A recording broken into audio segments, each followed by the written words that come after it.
Hi all, welcome to my On the Line show presented by MySportsResults.com and sponsored by Marathon Sports and the Foss Running Camp. My interviews feature some of Connecticut's top cross country and track and field athletes, teams, and coaches. But in this episode, I want to welcome Marshall Potter of Simsbury High School, who just finished third in the discus throw with a throw of 194 feet and 4 inches, as well as a hammer throw of 227 feet and 9 inches at the New Balance Nationals outdoor meet, earning 2 All-American selections. Potter was also just named the Connecticut Gatorade Player of the Year. So welcome to the show, Marshall, and I'm very excited to have you on. Of Thank you for having me, man. I'm excited. course, man. But anyways, we have a lot to get into, so I'm just gonna start with my first question. So this is about the Connecticut Gatorade Player of the Year accolade that you just won.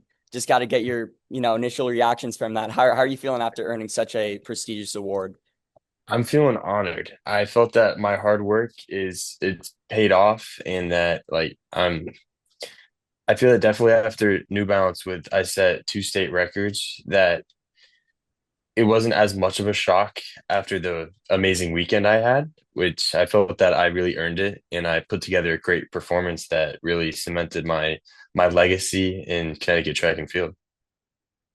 Yeah, no, and just kind of touching upon that New Balance Nationals outdoor meet, how were you really able to separate yourself in those events during this meet?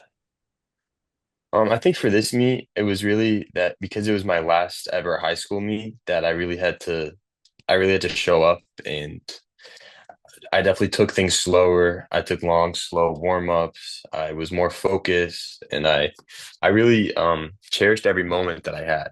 That I didn't waste time and I attacked it. Yeah. And I know that you competed in 3 separate throwing events at this Nationals meet. So how are you really able to build up that endurance to excel at all 3 of those events come Nationals? From nationals, we kind of tailed off on practice a little bit. We were doing more lighter throws and stuff like that. But through our practices, I throw all 3 events. So just throwing one at a time, it's honestly easier. Uh, there's a saying that practice how you play. Well, I like to think that I practice harder than I play, and that I can really show up and I can focus on one event when I usually throw 3 at once. No, I definitely think that's really good advice to, really extra prepare yourself for an event by doing stuff harder in practice. So I love that Mhm. answer. And we Yeah. also just touched upon your training in the previous interview as well. But did your training regimen change at all heading into outdoor? Or did you just kind of stay the course? I just kind of stayed the course and I trusted it. I focused a lot on technique and like certain aspects like keeping my weight back and really standing up at the finish and it paid off. And just kind of specifically with the discus throw, I know that you performed a little bit better in this event as well as the hammer throw compared to the shot put. So why do you think that was the case that you really kind of differentiated yourself in that event compared to the shot put? Coming off the shot put performance indoor with the big PR at Nationals, things kind of clicked for me mentally about like how I start my throw and really coming slower out of the back and accelerating throughout the throw. And that's something that I wasn't going with, I wasn't using for discus. I was much more just going for it in discus instead of building throughout the throw. So that really, it really helped my discus throwing shot put, kind of correlated with it and slowing down and having a bigger finish and just getting my feet in the right spot and the weight back. So really, it just shot put just kind of helped it. And as disc and hammer were improving, shot just kind of took like a back seat, kind of, which isn't ideal. I mean, I still had a very good season. I threw 61.6, which I'm pretty happy with. There could have been more, but it was just because both the shot or disc and hammer were improving so much. I wasn't as focused on shot as an indoor. No, that's definitely fair. And again, you did amazing at all 3 events. So there's definitely a Thank lot to you. be proud of there. And just kind of as a general thrower question, since I'm not super familiar with throwing, Mhm. how do these events really compare in technique, approach, and mentality with regard to the discus shot and hammer throw? Well, disc and shot are very similar. It's really the same spin. Even though the circles are different size, you want to keep the same spin, just where you're holding the implement changes. But for hammer is completely different. It's hammer and disc and shot. They go hand in hand, but hammer is just kind of out there.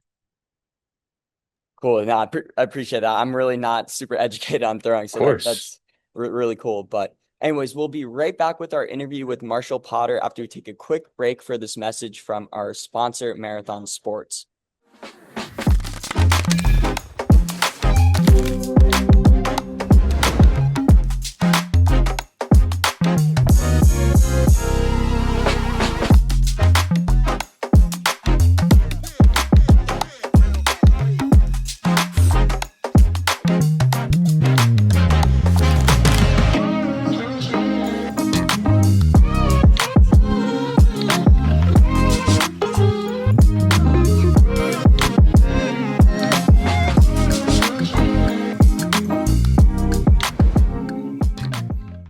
Welcome back to our chat with Marshall Potter.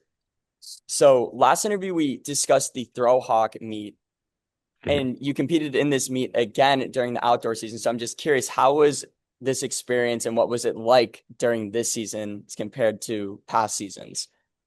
It was great. It felt more special knowing that I'm not gonna have like more chances at it. And it really was like a home meet. It was great. I loved it. And it just like the level of comfortability and when like you're hosting a meet, even though like I'm not exactly hosting it, but it felt like I was. Been throwing there for 4 years, so it's where I'm most comfortable throwing, and I felt at home and I loved it.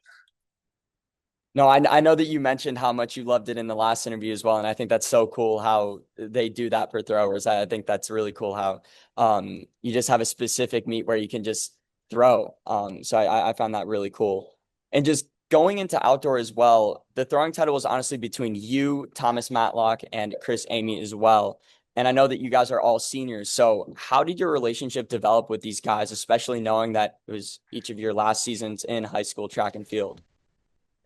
Well, our relationship's gone back years.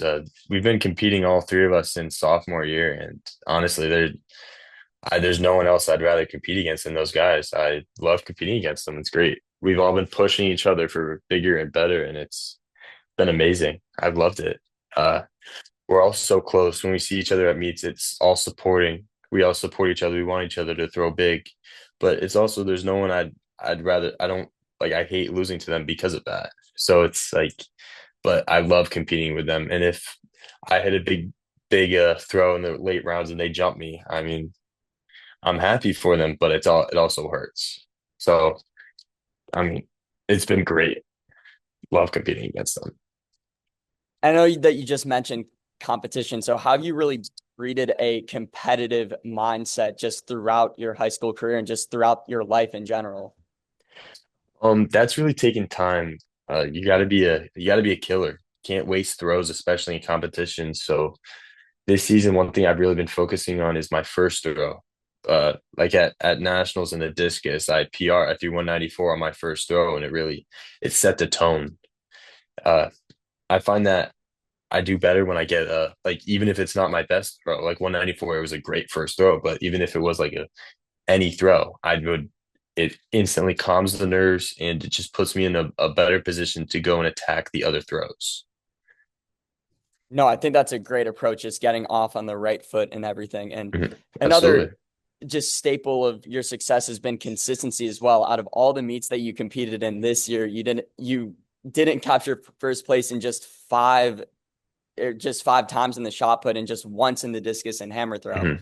So how Yeah. have you really been able to maintain this level of consistency, and how has this helped you develop into one of the best Connecticut throwers of all time? With the consistency, I think that's mainly based off trust of myself and like how I know I can compete.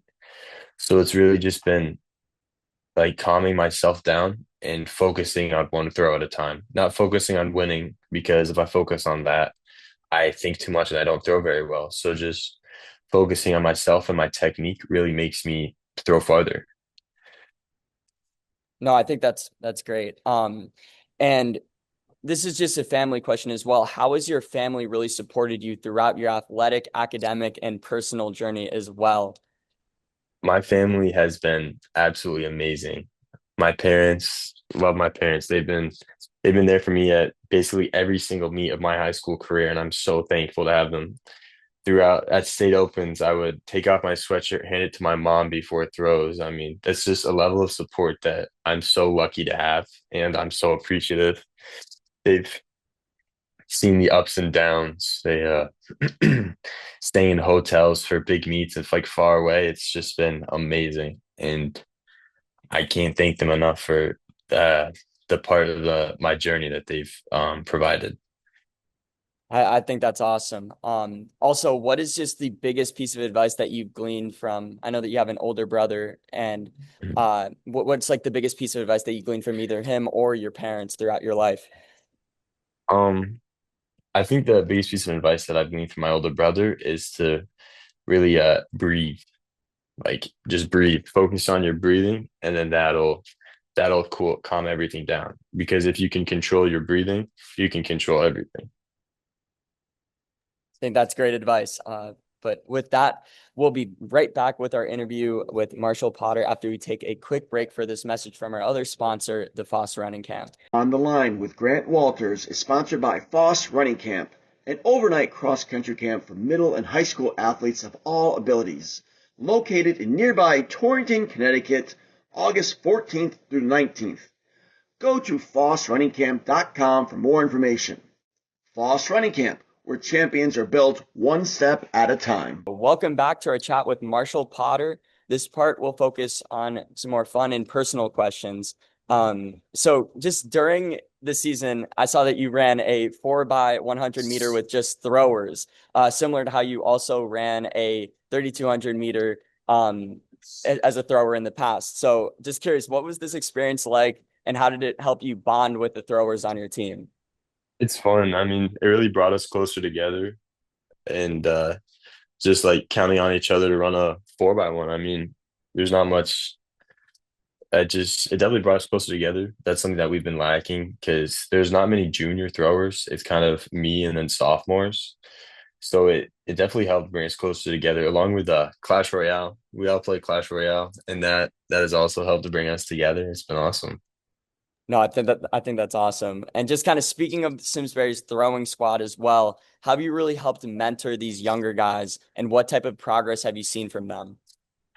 I've seen a couple football players have come over, and I think that I helped with that, like adding more people to the team and making our depth just like there be more depth, especially with one kid, Brett Osborne. He's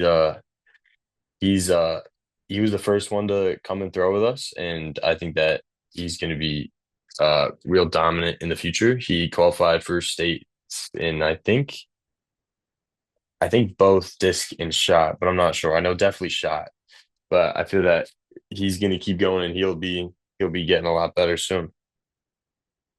Oh, nice. And also, just speaking of your trip to Yukon coming up and how you're going to be with that program and everything, we touched upon that in the last interview, but again, what are you most excited to do there? And has your outlook changed at all since the last time we talked about going to college? My outlook hasn't really changed. I want to go there and I want to find out who I am and really grow into the person that I want to be. I feel that UConn will definitely be a really large stepping stone for that. Oh, nice. And just got to ask, do you know where you're living in stores, and do you know I'll when be you're on. set to arrive? I don't know when I'm moving in, but I know that I don't know if I don't think I move in early, but I'll be there like August 22nd, and I'll be on Hilltop in the athletic dorms. Okay, nice, nice. Oh yeah. And what are you really doing to prepare for UConn during the summer and just the throwing aspect of it as well?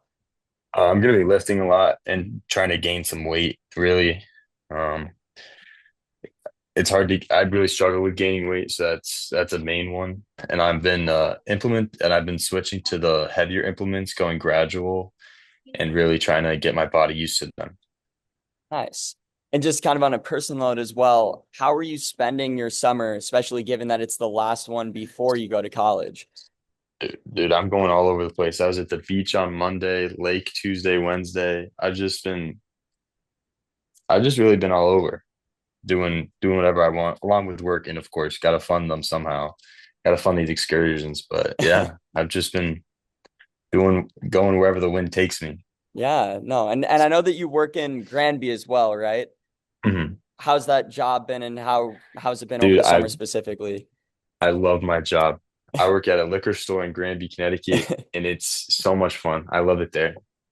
Nice, nice. And I know that you also have some experience with volunteers as well. Oh So, yeah. what drew you to volunteering, and how does this reflect your identity?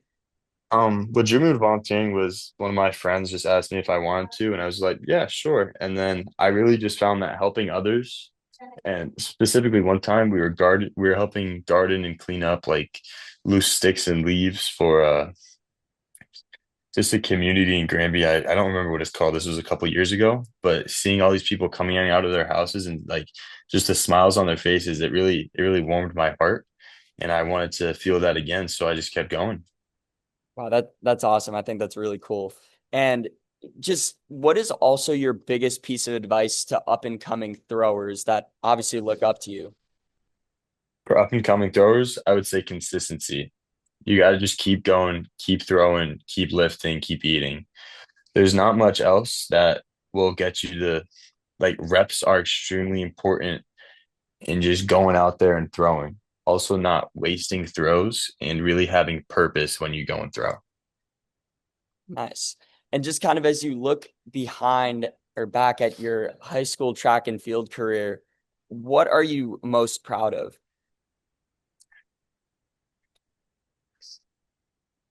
I'm really proud of the impact I've made on others. Like people have hit me up on Instagram asking for advice, and it just feels great to be someone that people can come to when they need help with anything. And it's really been awesome.